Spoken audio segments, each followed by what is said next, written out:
Hey, everybody, it's Matt Gurney. Hey everyone, it's Jen Gerson. This week at the line, just as we decide to professionalize our podcast, the Canadian government is coming to fuck us up. And I hope you enjoyed the use of my word fuck there, because it might be the last time I'm using it in public. We always enjoy the use of the word fuck, but we got a lot of other things to talk about, including a stark warning on financial matters that is somehow maybe not quite stark enough. And related to what Jen is talking about, why we're a little bit worried about what Google might do. All this and more in this latest episode of the Line Podcast.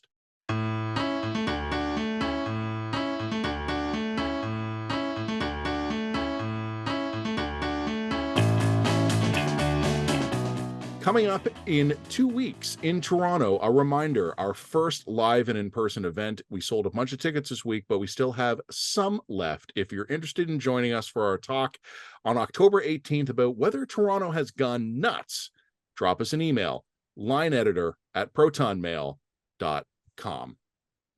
Yes, it's got nuts. Jen, here we are. Here we are. We're on the Line Podcast. Why? And it's just one of the things I've said in recent years, and look, this is an industry-wide problem. It feels like every time something goes well, something terrible happens. Yes. I think that might also be a consequence of being old now. So I think that we should sort of step back. Let's assume that our audience has not been following the ongoing drama laid out by our current liberal government to regulate the internet.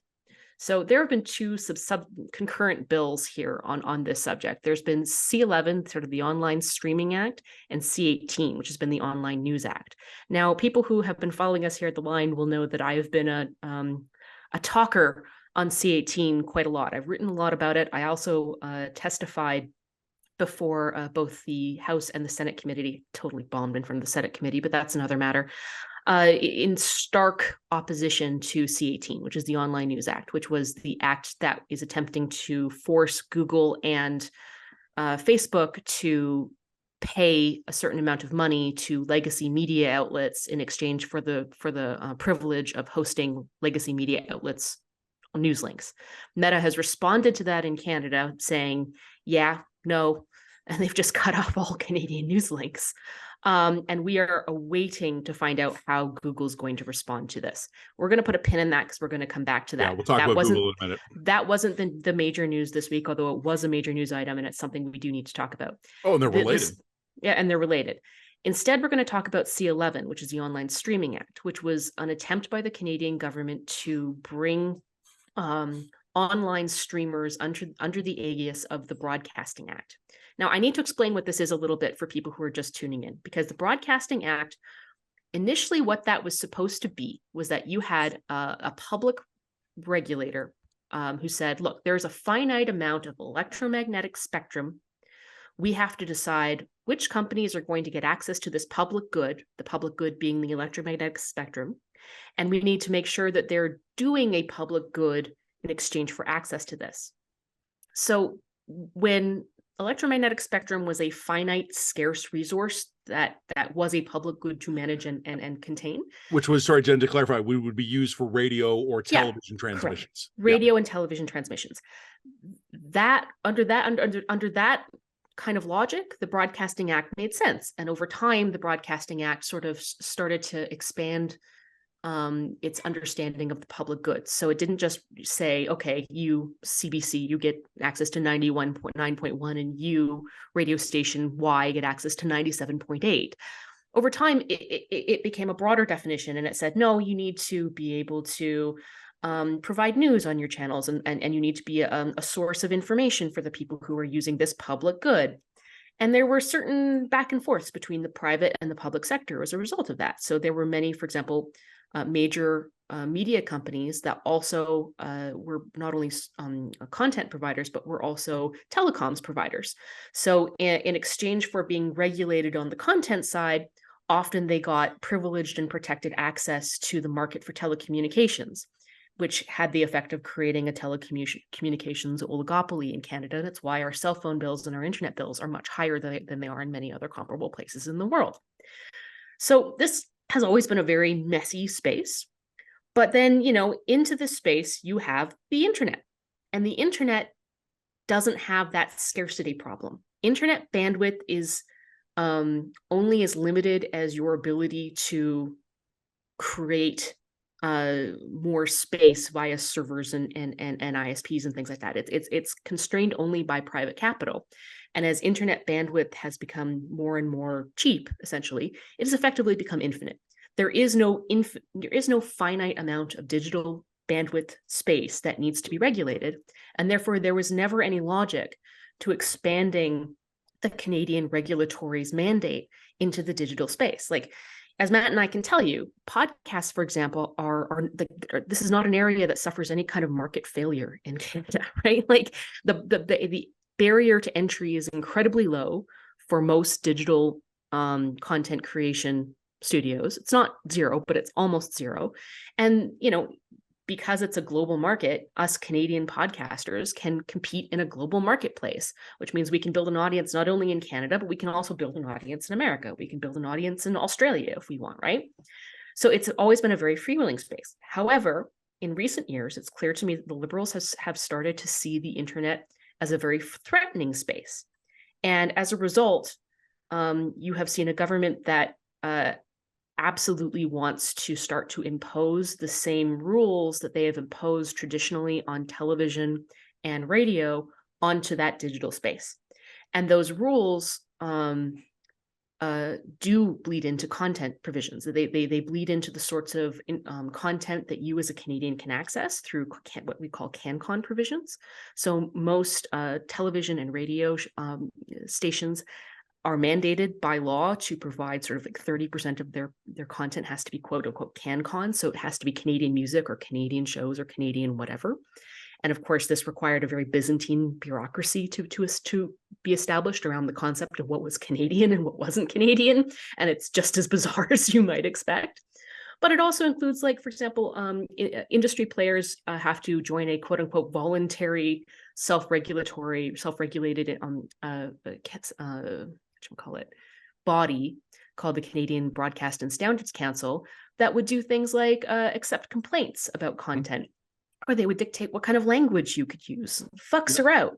Fucks are out on Canadian broadcasters and always have been. So there is a degree of content and tone policing that exists on public broadcasts or public airwaves. Jen, if you'll pardon the interruption, I'll just say I have been subject to CBSC complaints or threats. Yeah. I have been in radio broadcasting for a number of years. I don't honestly recall if anything has ever actually gone to an actual level of review at the CBSC. But I remember this is years ago, there was kind of one of these stories of like there had been like a dog left in a hot car. And on the air, I had just said something with the equivalent of smash the window, get the dog out. Like something like very just flippant. And then someone reported me or threatened to report me to the CBSC for encouraging the destruction of property and vandalism. Now, I don't think that went anywhere. But the point I'm only making is that there actually is a regulator for if it's television or radio and in content. It doesn't have to be saying something grotesque, like vile, or racist, or homophobic. It doesn't have to be saying something profane or repugnant. It can just be something you disagree with. Now, and Canada is a nation of Karens. Let's be blunt. I don't think the CBSC has been particularly weaponized to the extent that it indulges a lot of the stupid complaints, but the possibility exists. Well, and I'm going to get into that because it's something that we need to understand, because the way that this is going to be applied in Canada versus the way that to public broadcast versus the way it would be applied to a digital space. There's a distinction here that we need to delve into so that people really understand the risk. Okay, so I'm going to get there. But yes, that's a really important point. Canada's a nation of Karens. Complaints hit the CBSC all the time. And ultimately, as much as the CBSC is quote unquote a voluntary, notice I'm doing air quotes as I say that, voluntary organization, at the end of the day, it reports to the CRTC. What the CRTC said is that, look, we have in our statute, in our legislation, part of our mandate is to ensure that this finite spectrum is going to high quality broadcast content, right? And the industry said, well, wait a minute, we don't want the CRTC dictating to us what counts as quality. So we're going to create a self-regulating body made up of us to decide whether or not these complaints are valid or the quality is valid, right? So it's a bit messy, but ultimately the CBSC is subject to CRTs to the C. It's a body of the CRTC. If it weren't for the CRTC, the CBSC wouldn't exist. And I think that another thing that's worth pointing out here is that not everybody is a member of the CBSC. The CBC, for example, we have too many acronyms in this goddamn country. The Canadian Broadcast Corporation, the CBC, which is the main publicly funded broadcast corporation here in Canada, is not a member of the CBSC. Instead, what they have is they have their own internal complaints and ombudsman system. Mm-hmm. But ultimately, even those internal complaint systems are subject to the CRTC. So there was one case, for example, about Radio Canada and the use of the N-word on air. I remember that. That went through the internal system.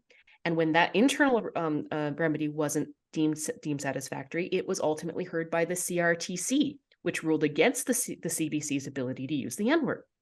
So all of this is still government regulation. So what's happened here is that the government has passed a bill called C-11, which is trying to expand the powers of the Broadcasting Act into the digital sphere, even though the inherent logic of the Broadcasting Act no longer applies in a space where bandwidth is infinite. So what is going, and the government was very clear to say, this isn't going to apply to user-generated content. We're only going after big web giants. And for a long time, people kind of bought that. They're like, okie dokie. Well, this week, any illusion that they were only going after web giants was totally shattered, because what the CRTC asked for, the CRTC being the regulator, what they asked for was that all companies who are generating revenue greater than $10 million, so it's a pretty low bar, on content including podcasts, which, by the way, they didn't say before the podcasts were going to be regulated. Podcasts now have to register with the CRTC, and they have to do it with the understanding that this is explicitly a prelude for further regulation.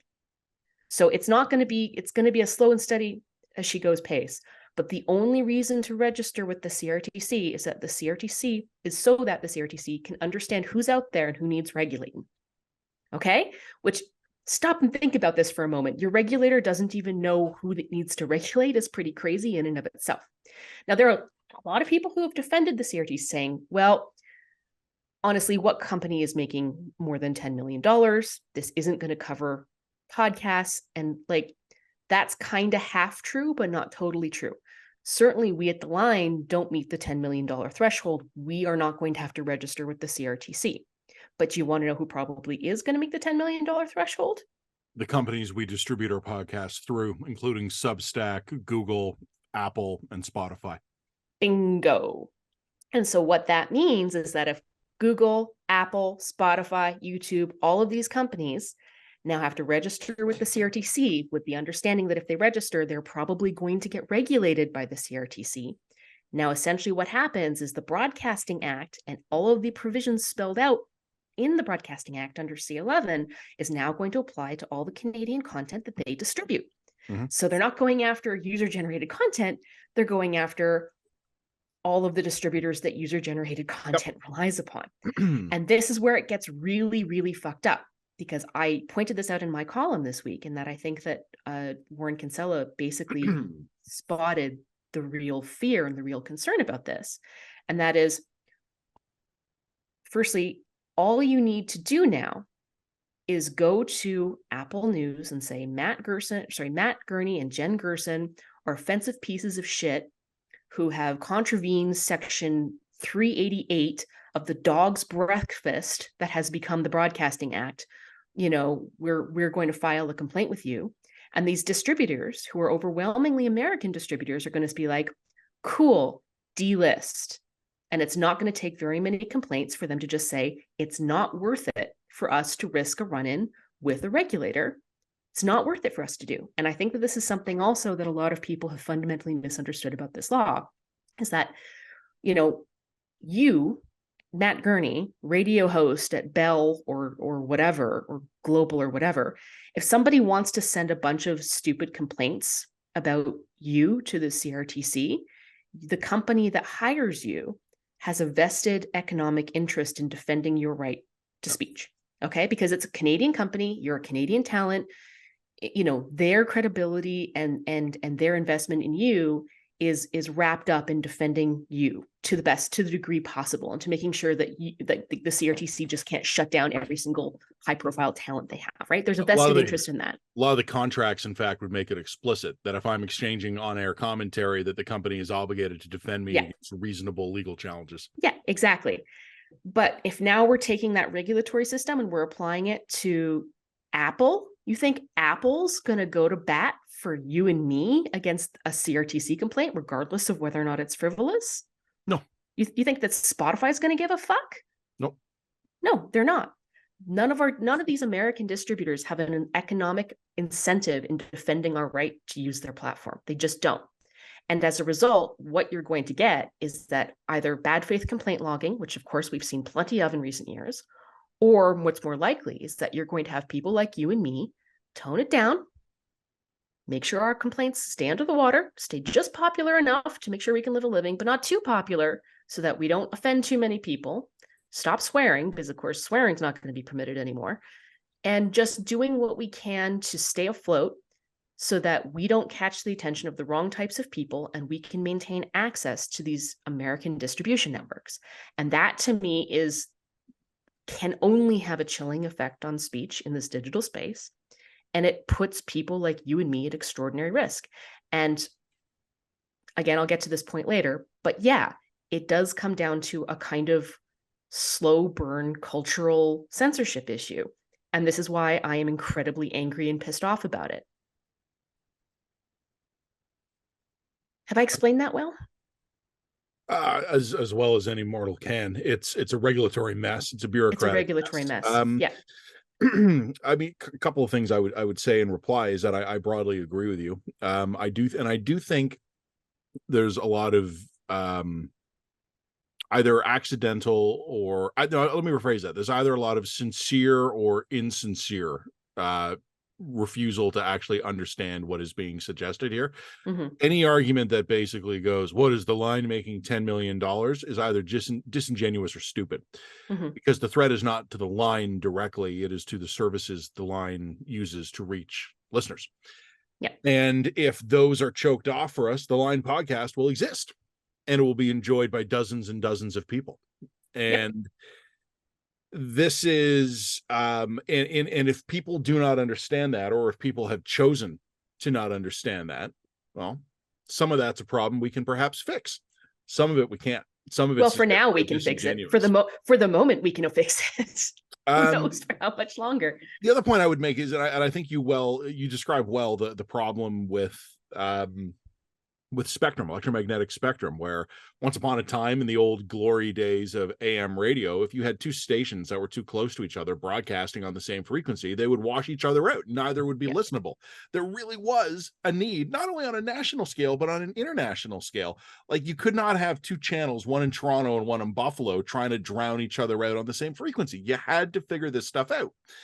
And I think as television and radio still uses mostly over-the-air transmissions, but especially as television moved more into the cable or satellite or now fiber optic era, the CRTC has for a generation now been a broadcaster in search of a purpose. And a regulator in search of a purpose. Pardon me, correct. And I think part of, the CanCon stuff, and again, I say this as a guy who's been hosting radio or television programs or appearing on them for more than a decade. I am CanCon.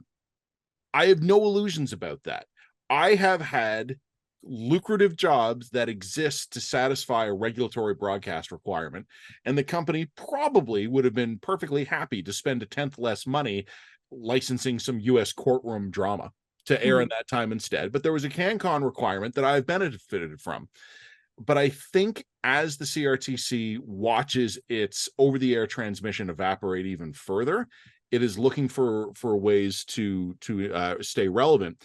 And in a lot of the pushback this week, Jen, that I've been getting about this, I think once people understand the spectrum issue, they might still want to talk about the CanCon issue. That's complicated. But the one that keeps bubbling up is, well, the government needs to know who's telling Canadians what, because of misinformation and disinformation. Yep. And I'm not blind to the fact that we have problems with both and that we might need some sort of coordinated national response, particularly if foreign governments are deliberately torquing us here. But there is no way to even consider going down this path without arriving inevitably at the realization that none of this works unless there is a central authority somewhere in this country that gets the final say. And I look around at the state this country is in, and I don't see anyone I trust with that job. What central authority are you going to trust to dictate is misinformation that Canadians can't hear or aren't responsible enough adults to handle? What because it's not just going to be the Liberal government today, it's going to be the Conservative government tomorrow. Do you trust Pierre Poilievre to be dictating what is considered misinformation? I don't. I'm going to be even darker than that.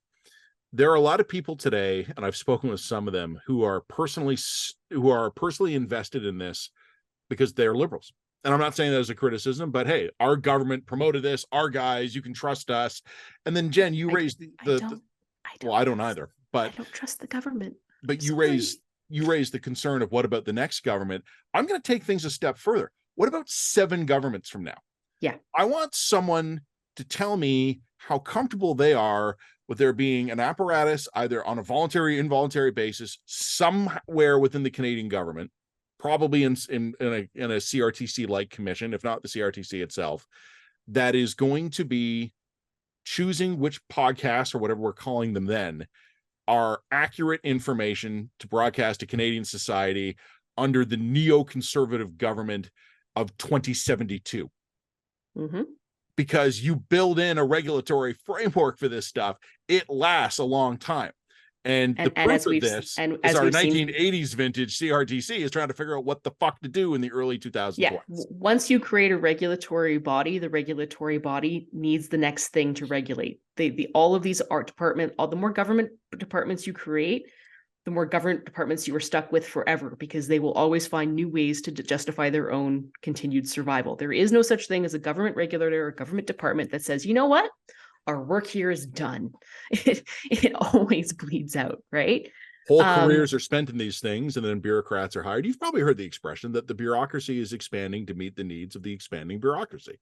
That's right. In this country, we have not, we don't do program reviews on a regular basis. There's no constituency in the government. It's going to look at this and go, should we just kill this thing? Yeah, is it time for this to end? Is this still needed? No, never happen. It will never happen. And I mean, here we get to the fundamental problems with regulation of free speech. And this goes back to ancient Greece. And that is, who do you trust to hold the pen? Who do you trust to decide what adults get to hear and see? And who has the intellectual and the philosophical depth and intelligence to be able to make those decisions? Is it going to be me? You going to leave that to me? One of the things I find, I mean, who do you trust about? And this is one thing that also makes me very angry about this whole argument, is that, of course, the Conservatives have responded to this, I don't know, in the lowest common denominator way by saying this is censorship.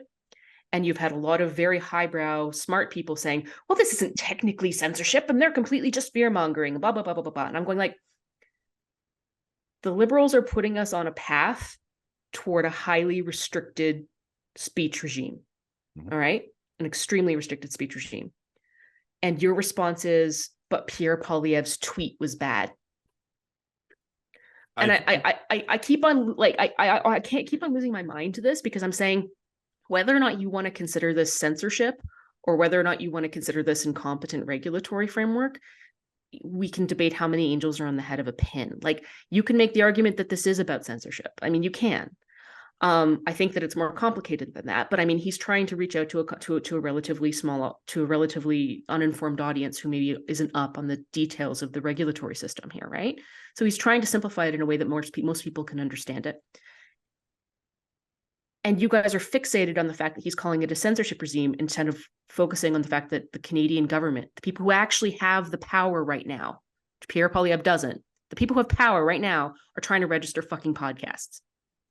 And this, like, to me, I keep on getting, like, this is something that drives me nuts when I see it in my peers. It's something that drives me nuts when I see it among fellow pundits, focusing more on the wrong tone of somebody who doesn't have any power at the moment, the wrong tone of the opposition leader instead of the actual actions of the people who do have power. And like, I'm all cool with shitting on Pierre Poilievre. Hey, you and I do it all the time. It's fun. And when he's in power, believe me, he won't like us. Nobody does. Once they're in power, they don't like us. He doesn't like us already. He doesn't like us already. When we're in power, he'll like us. When he's in power, he won't like us. He will like us less. That's the nature of what we do. But I still have to keep my eye on the prize here. One of these men and one of these governments actually has the power to fuck up my business right now. And one of these men does not. You know what I mean? And that's just eye on the prize, everybody. Eye on the prize. Eye on the actual government. Yeah, no one will ever know that. That's eternal. 2 points I would make is we actually mentioned in our last dispatch, in the fallout of the India affair, how nice it would be to have a conservative government that hit the government on its actual fuck ups and did not torque them all to the maximum 11 and then for the better Twitter ads. This liberal government is serving up softballs on the daily for the conservatives to just crush. And instead of doing take just a good meaty swing at that juicy softball, the conservatives are shooting bullshit surface to air missiles at the incoming softball because it makes better Twitter copy. I agree with you, Jen, 100%. Like, the focus has to be on the government, but I just have no enthusiasm for the likely successors to the government. What I will also say very much in this point is that many of smart liberals out there genuinely believe that Pierre Poilievre and the Modern Conservative Party is putting Canada on a path to authoritarianism. We can talk about whether or not that's a rational concern or not. We can debate that. We can have that conversation, but I'm just putting it to the side for now. There are people out there today who are intelligent and thoughtful, but are so wrapped up in the political hysteria right now that they are worried that Pierre Poilievre will be putting us on a path to authoritarianism and see absolutely nothing wrong with what the liberals are proposing about online content regulation. Mm-hmm. If you are worried that Pierre Poilievre is going to put this country on a path to authoritarianism, then why are you giving the authoritarian powers to a government that Pierre Poilievre is probably about to be at the control of? If you honestly believe that Pierre Poilievre is going to be putting this country on a path to authoritarianism, the rational thing to do now would be to take policy steps today that will limit or constrain his ability to use the apparatus of the state to do that. And instead, we see the exact same human beings. This Venn diagram is awfully fucking close to a perfect circle of being like, Pierre Poilievre is going to put this country on a path to authoritarianism, and we fully support Justin Trudeau government effort to establish a sweeping regulatory regime that will have the ability to encompass an ever greater scope of the Canadian media and broadcast landscape. And I am so sad. I am reasonably convinced that if you and I were to personally explain this to these people, sit down, get a cocktail, get an appetizer, lean in close, look around the bar and make sure no one's listening and go, if you actually think Pierre Poilievre is a creeping authoritarianism, why are you supporting a government that is likely in its final act putting in place a regulatory framework that'll make that job easier? I think about 10 to 15% of them would go, huh. And about 85% of me would look at me and go, yeah, but Pierre Poilievre's bad. Okay. So here, I need to just get this point across because it's so foundational. And that is the reason why, like I said, there are no such thing as free speech absolutists. All of us generally have some realistic boundaries on free speech when it comes to libel. You know, we do have hate speech laws in Canada. I get that. Child sexual abuse material, revenge porn, yes, absolutely. Hate speech, incites threats to violence or bodily harm. Yeah, but the bars there are pretty high, and the bar there is really high for a reason, and that is because for us to have a conversation about Pierre Poilievre's policy that is an act of creeping authoritarianism, we need to be operating in a speech environment that is free and liberal enough for us to criticize Pierre Poilievre. Same thing with the liberals, because I said the powers and constraints that you put on yourselves, you put on your enemies. That's just how the system works. That's how the game works. if I can't call out a government minister for lying without that government minister decrying me as somebody who's engaging in misinformation, then there can be no political back and forth. You've shut down the ability to actually criticize the government in any meaningful way, regardless of whether or not it's a liberal or a conservative or an NDP one. It's Jen. I mean, for the second time in this conversation, I see you and I raise you, because it's worse than that. If you criticize a liberal minister under this regulatory regime, the liberal minister could be an absolute paragon of democratic virtue and could They go, mean well, so well. What? And no, more than that. They could go, yeah, you know what? I think Jen's criticism is unfair, but in a liberal democracy, she has the right to make it. All that needs to happen is that 12 people on Twitter hear what you say and don't like it and file that complaint.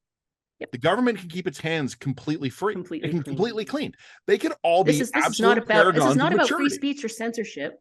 Don't be silly. This isn't about free speech or censorship. This is about the regulatory authority doing its job. People, I don't know. I don't know how to explain to humanity that what you think you're doing to help yourself will eventually be used against you. Speaking of which, thinking about doing the things that you think you're doing to help yourself will eventually be used to get against you. Should we describe the latest about what's happening with C18? Yeah, I mean, and this is very much related. I said before, you said before we would talk about Google, and we are, because first of all, I want to make a broad political statement, and then I want to make a narrow one. The broad political statement I'm going to make is that if I understand that C11 and C18 are different pieces of legislation. And I've seen some people, smart people, commentators in recent days going, the conservatives are deliberately conflating them to confuse people. I think there's probably some truth to that. But what I would point out is that there actually is something that C11 and C18 have in common. And it's a really, really important thing. The same people are doing both of them for the same reasons. And if you can tell me all day about how C11 and C18 are different bills, to which my response is that the same guys who have completely fucked up C18, and we're going to talk about the latest on that in a moment, are the same people ignoring the same kind of warnings from exactly the same kind of outside experts as they're proceeding ahead with C11. The government vastly overestimated its genius on C18. They're doing it all over again. Okay, so tell me what you heard about Google a couple of days ago, and then I'll tell you what I read this morning. Okay, so a couple of days ago, it became pretty clear. So in response to C18, which again is the attempt by the Canadian government to follow in a version of Australia's bid to shake down Facebook and Google for money to be given to legacy media outlets, my objections to this are manifold. I've discussed them at length. But one of the big concerns was, what if these big companies just respond by saying, Audi, like, what if they just do the math on this and decide that participating in this regulatory regime will cost them too much money and put them at risk of having that same legislation replicated in other jurisdictions, would effectively wipe out their profits? And they just say no, they just pull out. And we saw the Meta do exactly that. Meta has cut Canadian media off. They've just said, nope, that your bill is so flawed, your regulatory process is so flawed and presents so many legal and financial liabilities to us, that it is more profitable for us to simply pull out of this country is distributing this country's news content, than for us to seriously continue to engage here. Meta is hard out. That was bad enough, and that's bad enough especially for startups that disproportionately rely on Meta for building audience, especially in small, Jen, past tense, relied. Yeah. Small media startups, and especially small local media startups, disproportionately relied on Facebook. They needed Facebook groups. And then it went away. So all the things that would replace these failing big monopolistic media companies have just been cut off at the knees. And then it got worse, because then we started to hear that Google might do the same. Google started A/B testing some of its search results, not giving Canadians news to see how they would respond. And when this came out, it was a big scandal. But of course, Google's responding to exactly the same legislation and the exact same incentives. And they were like, we have some real concerns. We're going to see how you have your legislation, which once again, just as a side note, liberal legislation is a dog's breakfast. Everything that they're publishing is poorly written, unclear. Don't worry about it. We'll deal with your concerns at the regulatory level shit. Don't worry, Jen Gerson. We'll fix the Kill Jen Gerson Act in the regular phase. We'll kill me. Exactly, right? It's don't worry, Jen Gerson. You have nothing to be worried about. And then also it's very now consistent to this government to sort of rig the committee process to ensure that actual dissent isn't being heard, or people who are dissenting against these bills are being demonized. Don't get me into that. And also they've made multiple moves now to cut down on actual debate in Parliament. So they're now very consciously cloistering themselves so that they're only hearing from, in the case of C18, legacy industry lobbyists was the only people who they were actually listening to. They had some token people like me come and give our little token speeches, and then they shat all over us. That was just what it was. They didn't want to hear it. They did not want to hear people say, if you do this, you're fucking us over. And we were right, by the way, because we are getting fucked over. But the end result is our concern was Google was going to essentially do the same thing that Meta has done and say, look, we're not, if you are going to make us subject to C18 and this great, huge, multi-million-dollar uncapped liability, our response to this is just going to be to pull out of the market. We're just not going to distribute news links, these news links that you claim that we're stealing from you. And that response, Meta was bad enough, but if Google were to pull out of distributing Canadian news links, that would represent an existential threat, especially to some media organizations that are already on their last legs. It would be a significant immediate drop in traffic, but it would also significantly reduce their visibility as well. And not to say that this would only make all of the disinformation, misinformation issues that you're worried about worse, because it would mean that the only information that people are now getting access to is non-news sources, right? It's so bad. It is so bad. And Google was a little bit more amenable than Meta was to say, well, you know what, maybe we can work out something in the regulation process. Maybe the CRT will be able to alleviate our concerns. But this week, Google came out in the Globe and they just issued a comment that was like, none of our issues have actually been addressed in regulation. Yeah. You haven't fixed the problems. The problems are inherent to the legend. They've come to the same conclusion that Facebook has, and that is the legislation is so bad that the regulations can't fix it. Yeah, and you can't fix the Kill Jen Gerson Act in the regulatory phase to satisfy Jen Gerson. Yeah, exactly. And basically what it's looking more and more probable now. Now, I don't know what Google's going to do. I don't have the inside track there. But it is now looking more and more probable that by mid-December or before, I think that there is now a high probability that Google's going to cut us off, that Google is going to cut Canadian news off from its search results. And that's going to be, it's going to be fucked. It's going to be, I'm going to use the word fuck as often as I can while I still can. It's so fucked. And I think that unless the government is willing to eat its pride and go back to Parliament and fix some of this legislation, it's not. And it's not. It's not. No, I mean, and that's just hands down not. And we've seen this already. Yep. When despite months of warnings from both Meta and independent industry experts that the government was about to drive Meta out of the country's news business entirely, proved to be 100% accurate. Instead of the slightest moment of reflection or pause, what we had was the Prime Minister reference fighting fascism in the Second World War.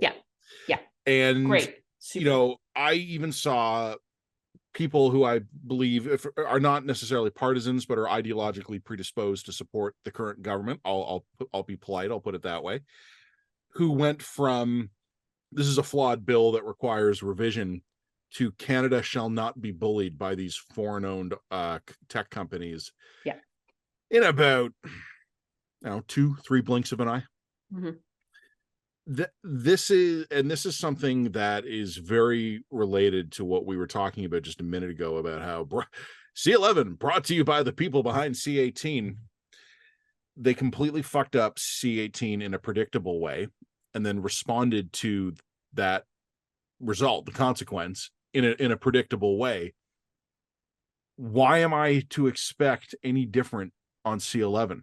both in terms of avoiding obvious errors and then responding well to rational market-based reaction from the companies that choose to opt out from being subject to them. Oh, Matt, but do you want to hear what's even better about being Canadian? Shall we put the cherry on top of all of this? We have free healthcare?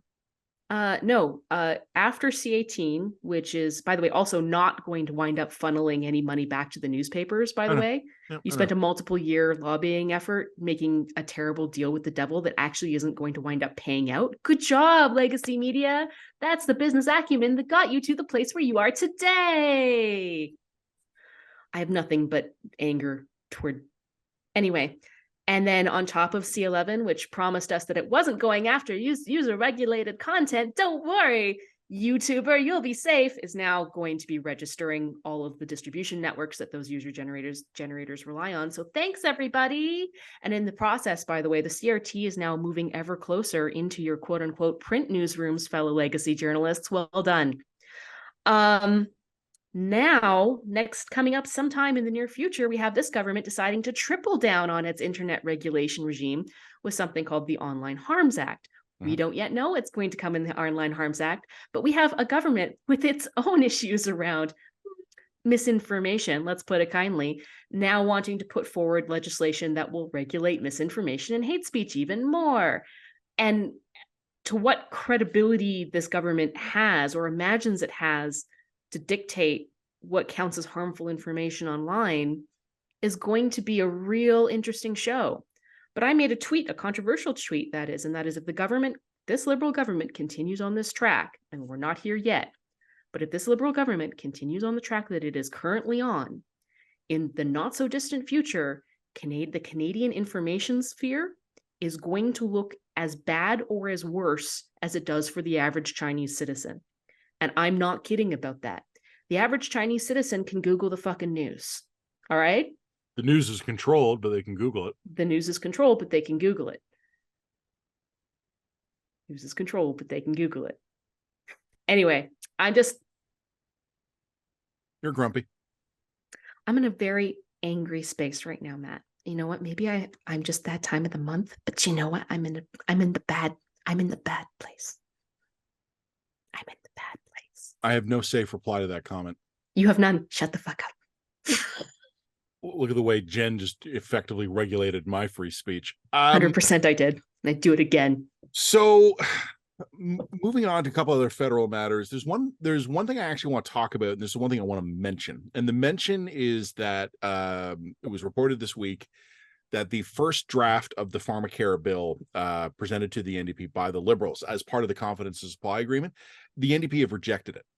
And I don't really have anything to say about that because it seems likely and or probable to me that that is bargaining and that they're going to send it back a few times, see what they can get.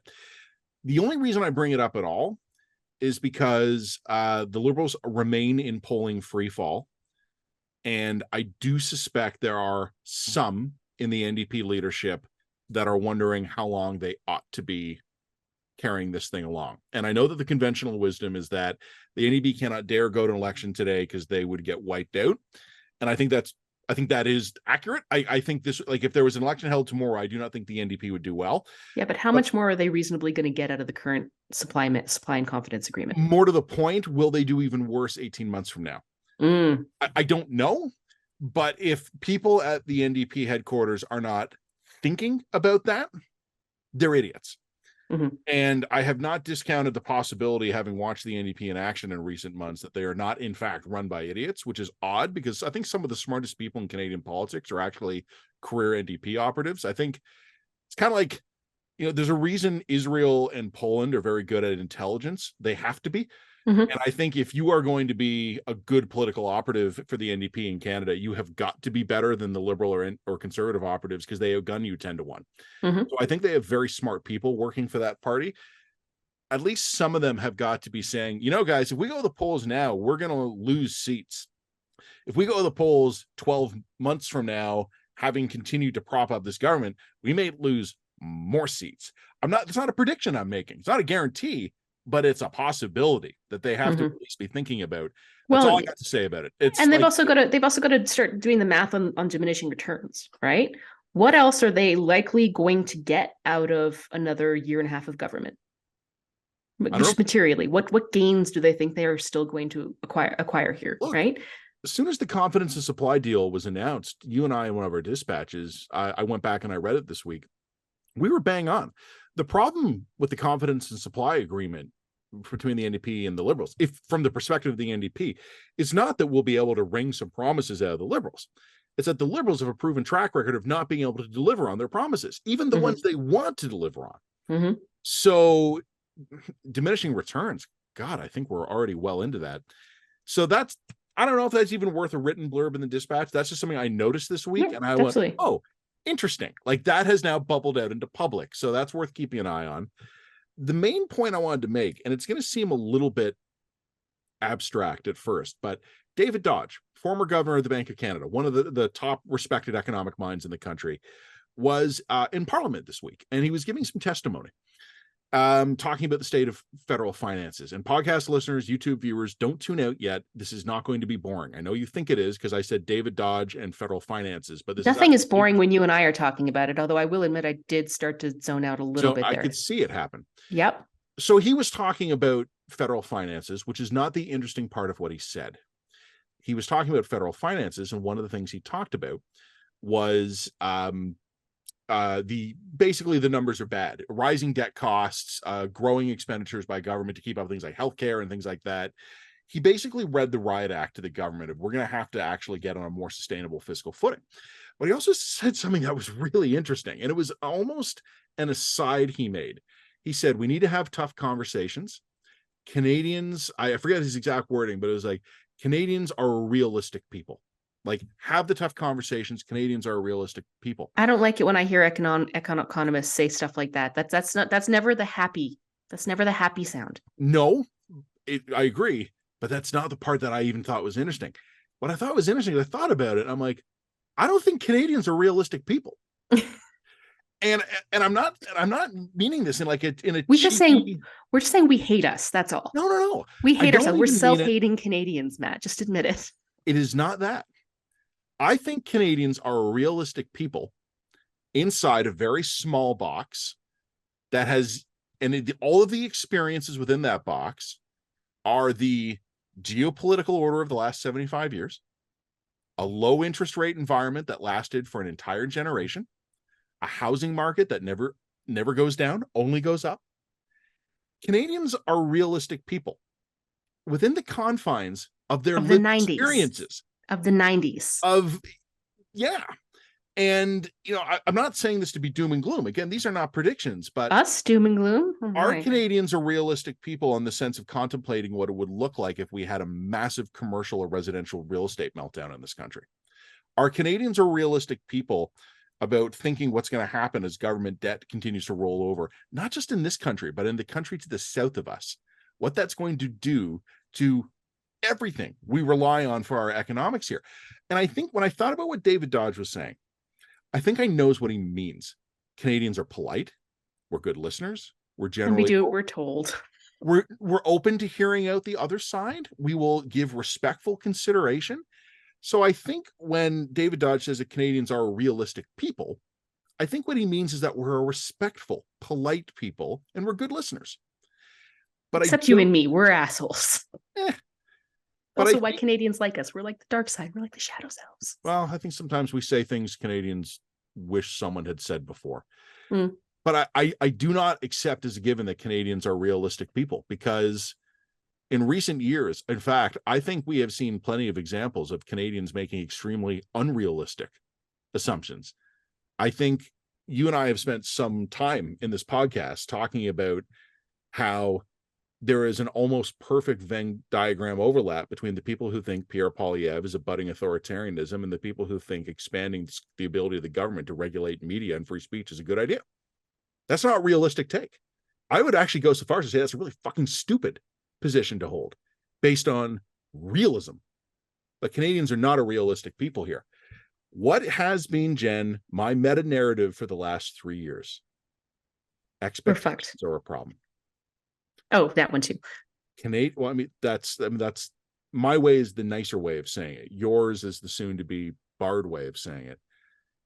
Canadians, I think they're realistic people, but they have been realistic people formed in an environment of economic plenty, low interest rates, housing prices appreciating every year, paying for everybody's retirement, access, imperfect, but access to healthcare.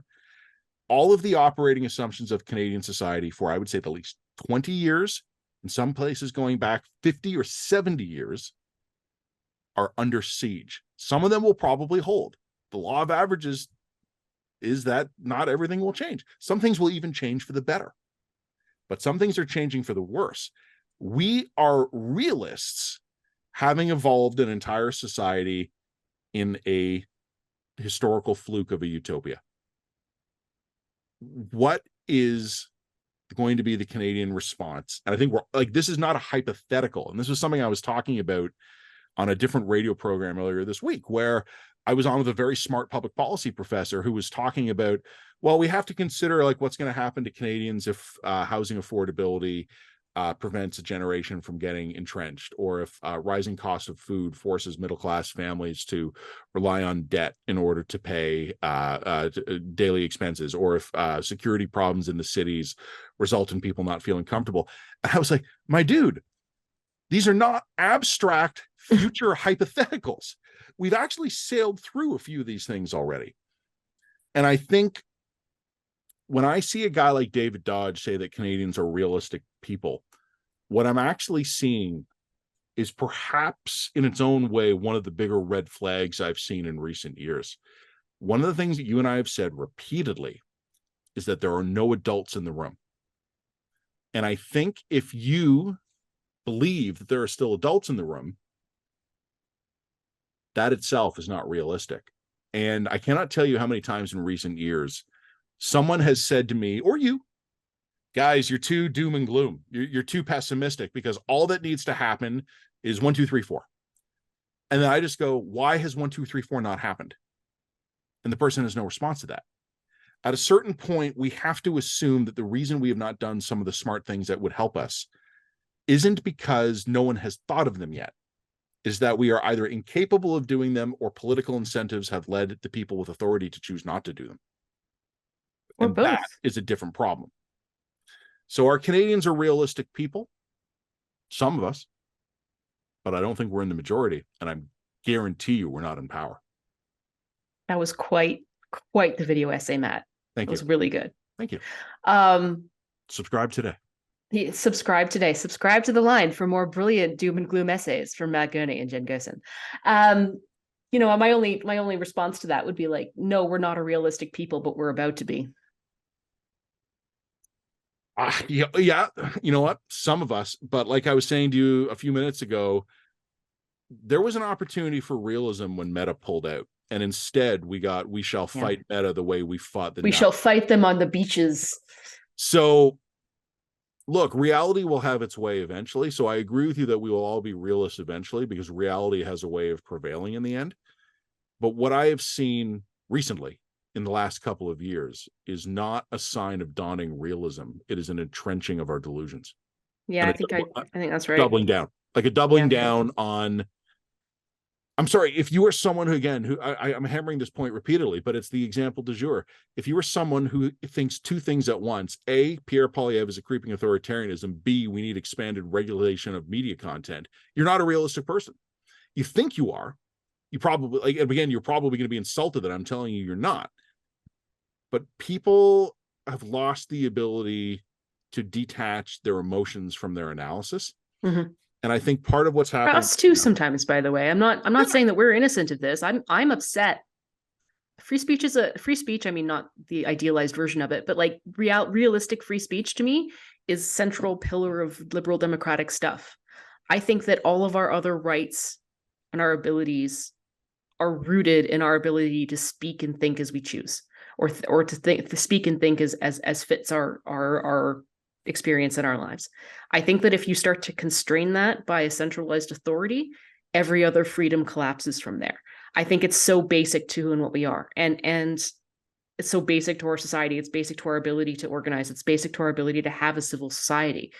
The fact that we have a government, a quote unquote liberal government, that is like prancing along, we mean so well, tra la la la la la, you know, that they were not able to stop and say, hey, wait a minute, people can't get news on their Facebook feeds anymore, and to double down on their partisan assumptions and their cloistered sort of worldview, even in the face of just blatant evidence that what they were doing is causing harm to something that is fundamental to a democratic society, a liberal democratic society. To me, it's deal-breaking stuff. I mean, I realized that once I said that the real single vote issue for me was going to be the state of our passport and how ugly it was. That was a joke. This isn't. Okay. This is you can't have a free society. You can't, this in a liberal society, if what you can say and what you can think is being dictated to by technocrats. That's not a democratic society anymore. So I am gonna fight this one on the beaches, I'm afraid. People need to be pissed off about this. People can't be, and I say this as well, this is one thing that makes me so angry, is that part of the reason why Canadians are sort of willfully ignoring this, or willfully saying, well, but maybe the regulations won't be so bad, like they're kind of doing that, is because we're a fundamentally complacent people who, as you say, have been raised in a utopic fluke of history. And they honestly don't think things can get that bad here. And they think things will, people mean well, it'll work out for the best. These are good intentioned people. They're not actually out to do any harm. It'll all work out. Don't you worry. And I can't scream loudly enough that that's the assumptions that you're basing, your expectations are a problem. The assumptions you're basing that analysis on are a problem. The fact that the government means well means that it's just incompetent and it can't see the harm that it's causing. And I'm not even convinced that they mean well, and by the way, you as a citizen, regardless of what your political point of view, never assume that the government means well. Never assume that. Sorry, I'm cranky today. I'm cranky and I'm upset today. You've been cranky all week.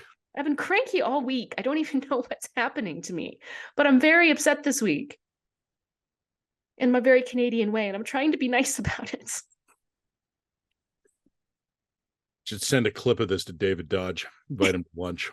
Yeah, totally. Well, look, I had an interesting talk about a year ago with a buddy of mine who gleefully told me that my worst case concerns about at the start of COVID had not come to pass. I said, you're right. I said, but it was a lot worse than you expected it to be. And he thought about that for a minute. And he was like, huh, yeah, that's true. People like to be able to point to the person saying that the end is near and say, that person was wrong. And they take a lot of validation and vindication from that. And it doesn't always stop to occur to them to ask, has their life gotten better or worse in the intervening period? And I don't think Canada's fucked. I don't think we're doomed. There is no such thing as an end. There is no end. The ride never ends, baby. Well, I feel like you just tempted fate, but I think the broader point is simply, are we on the right trend? Are we trending in the right direction? In some ways, yeah, we are, unquestionably. In other ways, we're not. And Argentina never thought it was going to become Argentina. Mm-hmm. The countries that are failing are rarely aware that they're failing. And all of them mean well, trust me. All of them mean well, or at least, yeah, look, we're all the main characters in our own life story. Yeah. Every last one of us is the protagonist in the story of our lives. So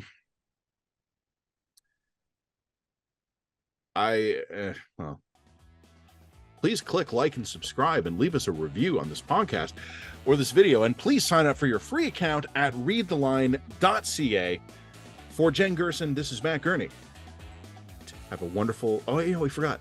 Have a wonderful Thanksgiving, everybody. A wonderful Canadian Thanksgiving, everybody. Love you. Love you all. Love you all. Love you all. Bye.